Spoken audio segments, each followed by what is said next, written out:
പാലക്കാട് ജില്ലയിൽ കനത്ത മഴയിൽ പലയിടത്തും വീടുകൾ തകർന്നു. വീടുകളിൽ വെള്ളം കയറി റോഡ് ഗതാഗതവും തടസ്സപ്പെട്ടു.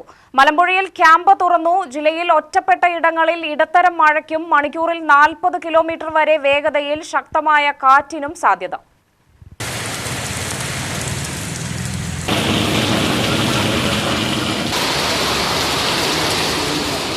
ബുധനാഴ്ചയാണ് മഴ തിമിർത്തു പെയ്തത്. രാവിലെ മുതൽ പെയ്ത മഴയിൽ പലയിടത്തും റോഡുകളിലും വീടുകളിലും വെള്ളം കയറി. പലയിടത്തും മരങ്ങളും കടപുഴകി.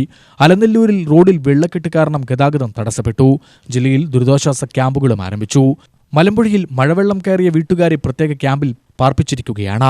മലമ്പുഴ അയ്യപ്പൻപൊറ്റ സാംസ്കാരിക നിലയമാണ് ക്യാമ്പാക്കിയിട്ടുള്ളത്. ശ്രീകൃഷ്ണപുരം തിരുവഴിയോട് വീട് തകർന്നു. ശ്രീകൃഷ്ണപുരം തിരുവഴിയോട് പുത്തൻകുളം രാമദാസിന്റെ വീട് കനത്ത മഴയിൽ ഭാഗികമായി തകർന്നു. വീട്ടിൽ ആളുകളുണ്ടായിരുന്നെങ്കിലും ആർക്കും പരിക്കില്ല. വ്യാഴാഴ്ച പാലക്കാട്, പത്തനംതിട്ട, ആലപ്പുഴ, കോട്ടയം, ഇടുക്കി, എറണാകുളം, തൃശൂർ, മലപ്പുറം, കോഴിക്കോട്, വയനാട്, കണ്ണൂർ, കാസർഗോഡ് ജില്ലകളിൽ ഒറ്റപ്പെട്ട ഇടങ്ങളിൽ ഇടത്തരം മഴയ്ക്കും മണിക്കൂറിൽ 40 കിലോമീറ്റർ വരെ വേഗതയിൽ ശക്തമായ കാറ്റിനും സാധ്യതയുള്ളതായി ജില്ലാ കലക്ടർ അറിയിച്ചു. ജില്ലയിൽ ഓറഞ്ച് അലേർട്ട് നിലവിലുണ്ട്.